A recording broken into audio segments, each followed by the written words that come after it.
सभी का अपने YouTube चैनल पर स्वागत है। आज की क्लास में एमीन के चैप्टर के अभ्यास प्रश्नों की चर्चा करेंगे। तो अपना पहला क्वेश्चन आज का है, निम्नलिखित यौगिकों को प्राथमिक, द्वितीयक एवं तृतीयक एमीन में वर्गीकृत कीजिए तथा इनके IUPAC नाम लिखिए। जो भी यहाँ पे अपने को IUPAC नाम के लिए कुछ यौगिक दिए हुए हैं उनको प्राथमिक, द्वितीयक, तृतीयक में वर्गीकृत करना है और उनके IUPAC नाम लिखने हैं। तो सबसे पहले ये जो यौगिक है, इस यौगिक को हम ऐसी संरचना के रूप में लिख सकते हैं। इस यौगिक की संरचना है वो इस प्रकार से हम बना सकते हैं, CH3 और ये 2 बार आया हुआ है, तो ये 2 बार इस तरह से CH3 आ गया और फिर इस पर H है और NH2 है। ये वाला संरचना इस यौगिक की बनेगी। तो इस संरचना का हमें IUPAC नाम लिखना है। तो IUPAC नाम के लिए हम नंबरिंग करेंगे। नंबरिंग यहाँ से देखो 1 2 3 ये नंबरिंग हो गई। अब इसका अगर अपने नाम लिखते हैं तो नाम कैसे लिखा जाएगा? ये मेन श्रृंखला जो है, मुख्य श्रृंखला है 3 कार्बन की और इसमें 2 नंबर कार्बन पर एमीन समूह लगा हुआ है। तो यहाँ पर इसका नाम क्या हो जाएगा? देखो, प्रोपेन 2 एमीन, प्रोपेन 2 एमीन, ये इसका नाम हो जाएगा। अब ये कितने डिग्री एमीन है ये भी बताना है। तो नाइट्रोजन से एक कार्बन सीधा जुड़ा हुआ है, डायरेक्ट जुड़ा हुआ है, तो ये जो एमीन है ये 1 डिग्री एमीन हो जाएगा। तो ये कौन सा एमीन है? 1 डिग्री एमीन है। यहाँ पर देखो CH2 2 बार रिपीट हो गया ये, तो इस संरचना को हम ऐसे बना सकते हैं, CH3 CH2 CH2 NH2। इसका IUPAC नाम कैसे लिखेंगे? तो इसमें मुख्य श्रृंखला जो है वो 3 कार्बन की बन रही है। यहाँ पर मुख्य श्रृंखला 3 कार्बन की बनेगी, 1 2 3 कार्बन की, कोई भी प्रतिस्थापी नहीं है। तो इसका मुख्य श्रृंखला का नाम सीधा हम लिखेंगे प्रोपेन। तो प्रोपेन मुख्य श्रृंखला का नाम हो गया। फिर उसके बाद एमीन समूह 1 पर है तो 1 एमीन, ये इसका IUPAC नाम हो जाएगा। नेक्स्ट संरचना में अपने को देखो CH3 2 बार यहाँ पे लिखा हुआ है। तो यहाँ संरचना जब बनाएंगे तो देखो CH3, फिर उसके बाद NH, फिर CH और इस पर CH3 को 2 बार लिखा हुआ है ऐसे। इस संरचना के लिए IUPAC नाम लिखना है। तो IUPAC नाम कैसे लिखेंगे?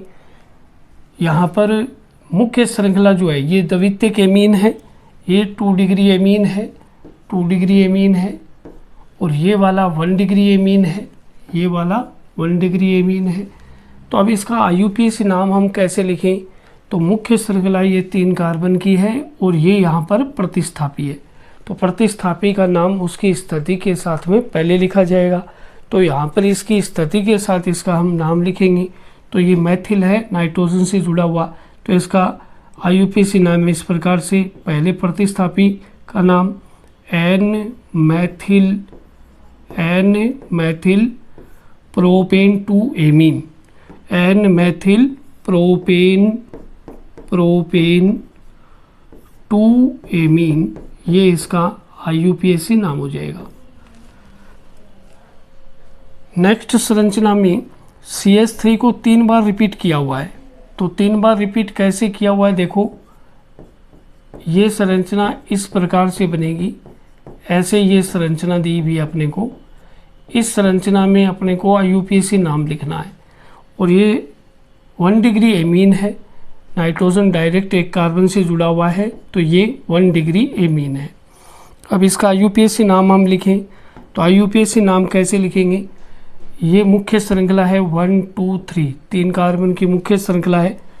2 नंबर कार्बन पर मैथिल ग्रुप है तो नाम क्या हो जाएगा? 2 मैथिल प्रोपेन, मुख्य श्रृंखला के लिए नाम है प्रोपेन।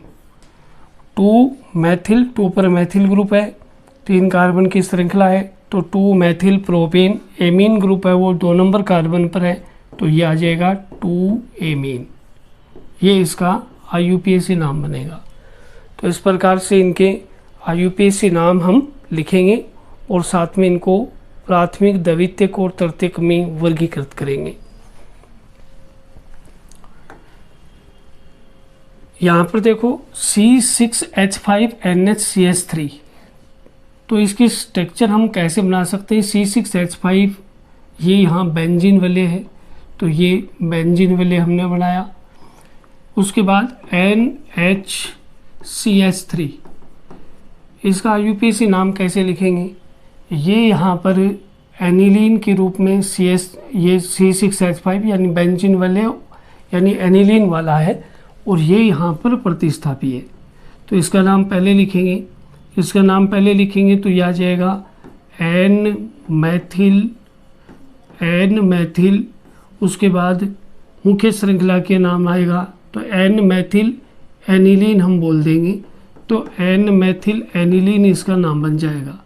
इसका एक दूसरा नाम भी लिख सकते हैं, इसको हम दूसरे रूप में ऐसे लिख सकते हैं, एन मैथिल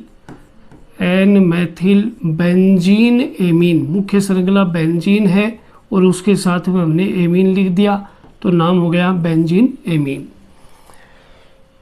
इस श्रृंखला के अंदर, इस यौगिक के अंदर ये C2H5 दो बार रिपीट किया हुआ है, तो इसको हम ऐसे C2H5 ऐसे नाइट्रोजन से दो बार ऐसी श्रृंखला C2H5 की श्रृंखला हम जोड़ेंगे, और एक साइड में CH3 है। तो ये वाली इसकी संरचना है। अब इस संरचना में अपने को इसका IUPAC नाम लिखना है और साथ में इसका वर्गीकरण करना है।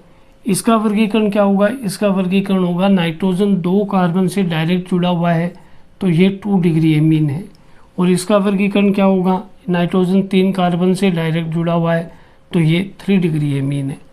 अब यहाँ पर इसका IUPAC नाम हम कैसे लिखें, तो IUPAC नाम में एक बड़ी श्रृंखला जो नाइट्रोजन से जुड़ी हुई है उसको मुख्य श्रृंखला मानेंगे।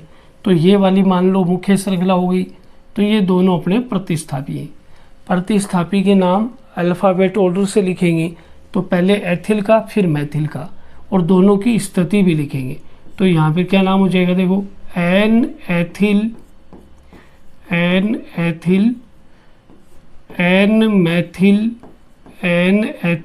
एन मैथिल। मुख्य श्रृंखला यहाँ पर एथेन है 2 कार्बन की, तो एथेन एमीन हो जाएगा, एथेन एमीन। ये इसका IUPAC नाम हो जाएगा, और ये 3 डिग्री एमीन हो जाएगा। उसके बाद ये Br ब्रोमीन है, वो मेटा पोजीशन पे जुड़ा हुआ है, C6H4 है, तो ये बेंजीन रिंग है। बेंजीन रिंग पर ये इस तरह की स्ट्रक्चर बनेगी, यहाँ ये बेंजीन रिंग आ गया और यहाँ पर NH2 ग्रुप आ गया, और इसके मेटा स्थिति पर ये ब्रोमीन लगा हुआ है। तो इसका प्रकार क्या होगा, कौन सा एमीन है ये, तो नाइट्रोजन डायरेक्ट एक कार्बन से अटैच्ड है, एक कार्बन से जुड़ा हुआ है, तो ये 1 डिग्री एमीन है।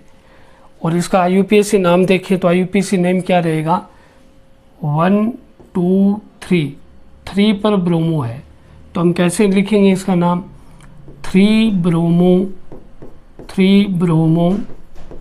Aniline, 3 bromo aniline. या तो हम ये नाम लिख सकते हैं, या फिर इसका दूसरा नाम हम लिख सकते हैं। दूसरा नाम क्या बनेगा इसका, दूसरा नाम इसका बनेगा 3 bromo benzene amine, benzene amine, 3 bromo benzene amine, ये इसका नाम बन सकता है। तो इस प्रकार से इन यौगिकों को हमने वर्गीकृत किया और इनके IUPAC नाम हमने लिखे।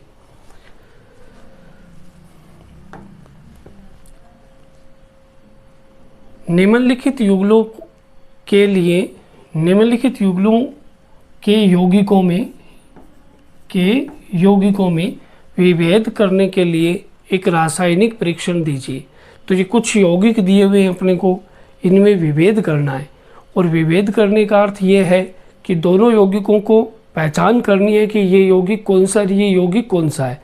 तो उसके लिए अपने कोई ऐसी अभिक्रिया देंगे जो उन दोनों में से एक वो अभिक्रिया करे और दूसरा अभिक्रिया न करे, या फिर दोनों अलग अलग तरह के उत्पाद बनाते हों, तो ऐसी अभिक्रियाओं से हम विभेद कर सकते हैं। एक एक करके हम इनके उत्तर देखते हैं। तो देखो, सबसे पहले methyl amine, dimethyl amine, इनमें अपने को विभेद करना है। तो मैथिल एमीन 1 डिग्री एमीन है और डाई मैथिल एमीन है वो 2 डिग्री एमीन है। तो इनके अंदर विभेद करने के लिए अपने पास होता है आइसोसाइनाइड परीक्षण। आइसोसाइनाइड परीक्षण से हम विभेद कर सकते हैं। जब मैथिल एमीन यानी प्राथमिक एमीन को क्लोरोफॉर्म और एथेनोलिक पोटेशियम हाइड्रोक्साइड, एथेनोलिक KOH के साथ गर्म करने पर दुर्गंध युक्त पदार्थ मैथिल आइसोसाइनाइड बनता है, जिसको अपने मैथिल कार्बिल एमीन भी कहते हैं, बनता है। जबकि डाई मैथिल एमीन द्वितीयक एमीन होने के कारण यह अभिक्रिया प्रदर्शित नहीं करता है। तो यहाँ हम आइसोसाइनाइड परीक्षण से इसमें विभेद कर सकते हैं।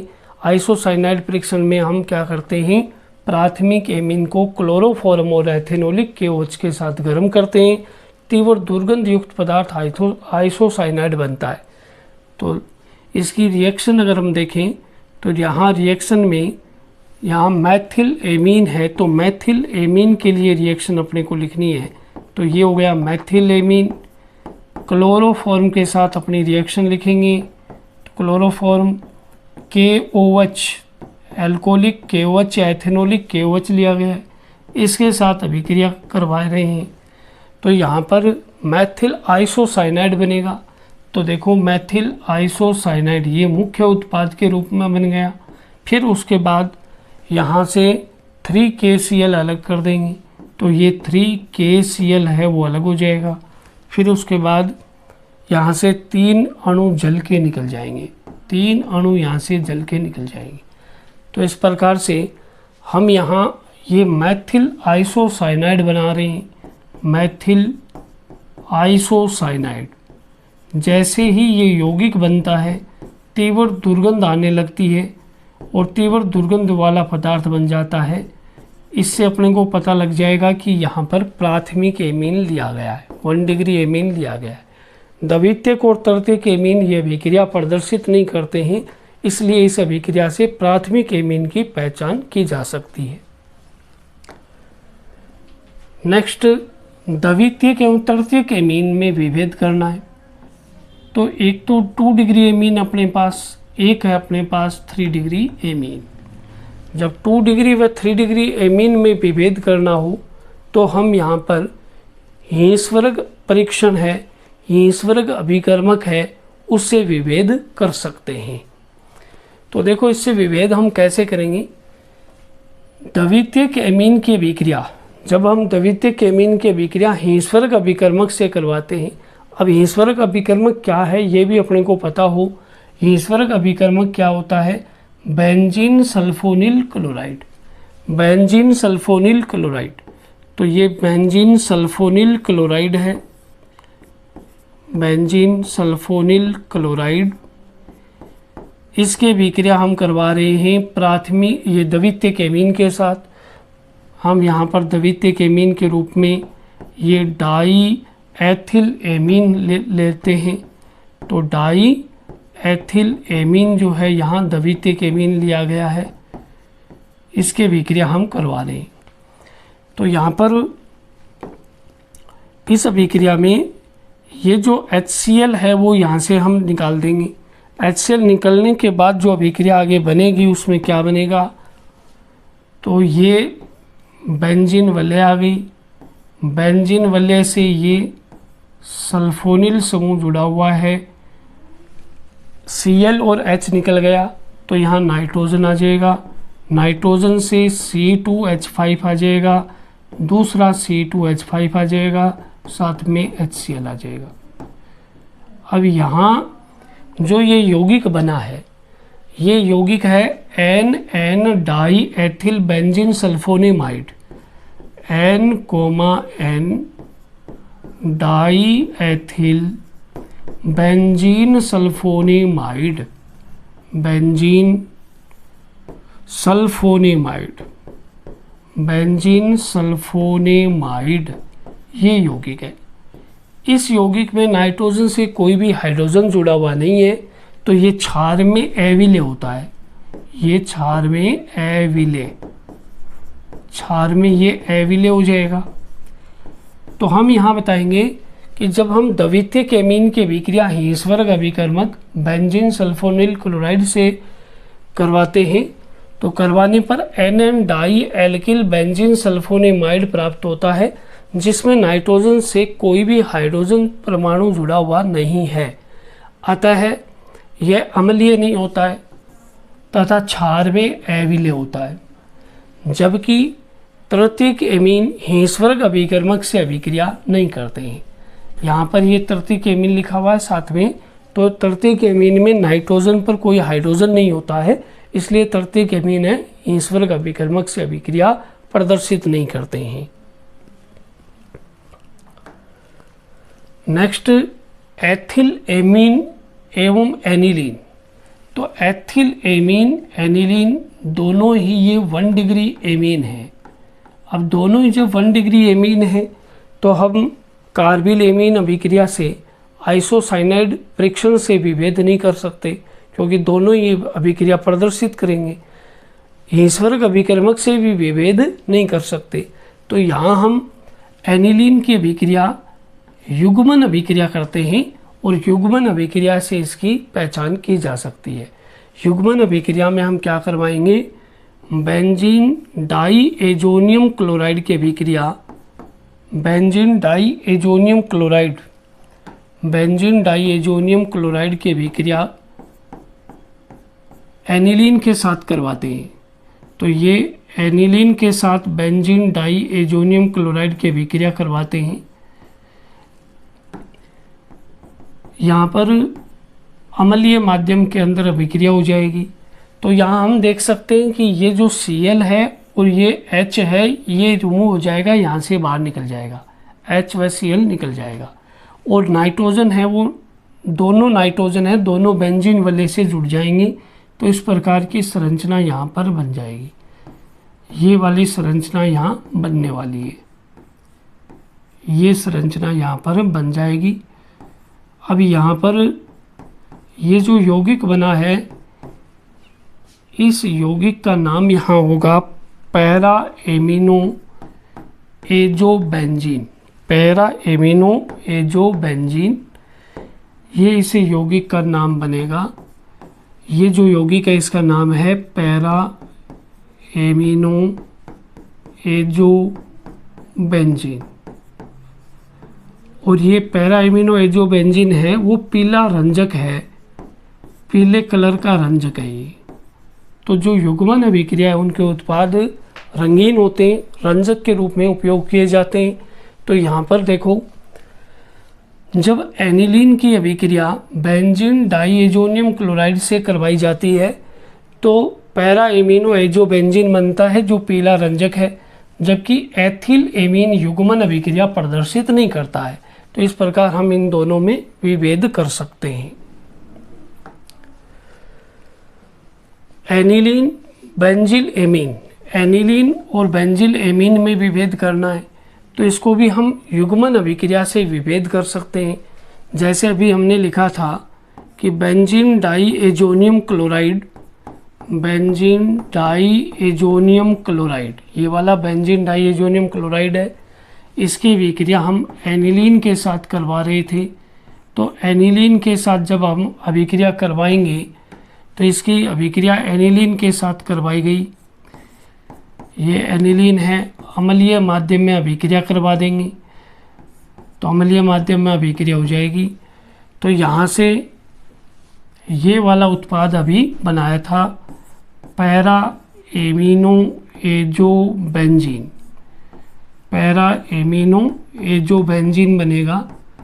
और पैरा एमिनो एजोबेंजीन जो है वो एक पीला रंजक है। तो ये पैरा एमिनो एजोबेंजीन, एजोबेंजीन, और ये यहाँ पर क्या एक पीला रंजक है, पीले कलर का होता है। तो ये पीला रंजक है और पीला रंजक बनने के कारण अभिक्रिया में अपने आप पता लग जाएगा कि यहाँ पर एनिलीन के साथ अभिक्रिया हो रही है। बेंजील एमीन है वो युग्मन अभिक्रिया यहाँ प्रदर्शित नहीं करते हैं। एनिलीन एवं एन मैथिल एनिलीन, एनिलीन है वो 1 डिग्री एमीन है, एन मैथिल एनिलीन है वो 2 डिग्री एमीन है। तो जब एक 1 डिग्री एमीन है अपने पास, तो हम इसकी पहचान करने के लिए कार्बिल एमीन या आइसोसाइनाइड फ्रिक्शन लिख सकते हैं। तो यहाँ पर कार्बिल एमीन अभिक्रिया द्वारा या आइसोसाइनाइड फ्रिक्शन द्वारा इसमें विभेद कर सकते हैं। जब हम एनिलीन को, जैसे ये एनिलीन है C6H5NH2, एनिलीन को क्लोरोफॉर्म तथा एथेनोलिक KOH के साथ में गर्म करते हैं, एथेनोलिक KOH के साथ में हम गर्म करेंगे तो एक तीव्र दुर्गंध युक्त पदार्थ आइसोसाइनाइड या कार्बिल एमीन बनता है।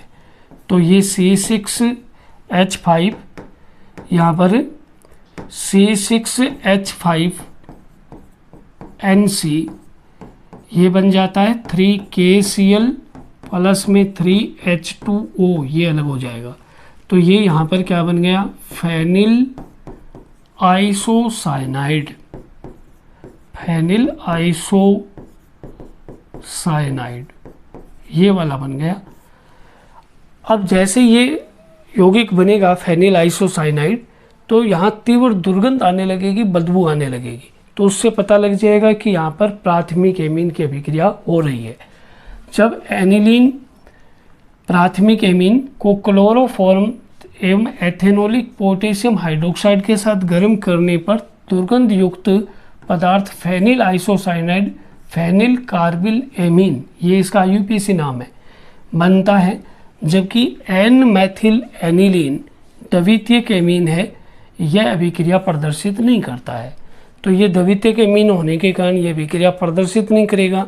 बाकी एनिलीन है वो एक प्राथमिक एमीन है, तो एनिलीन इस अभिक्रिया को प्रदर्शित करेगा। ये 1 डिग्री एमीन होने के कारण अभिक्रिया को प्रदर्शित करता है। तो इस आज की क्लास में हमने जो ये 9.1 और 9.2 के क्वेश्चन है एमीन वाले चैप्टर को, एमीन वाले चैप्टर के, इनको हमने हल किया है।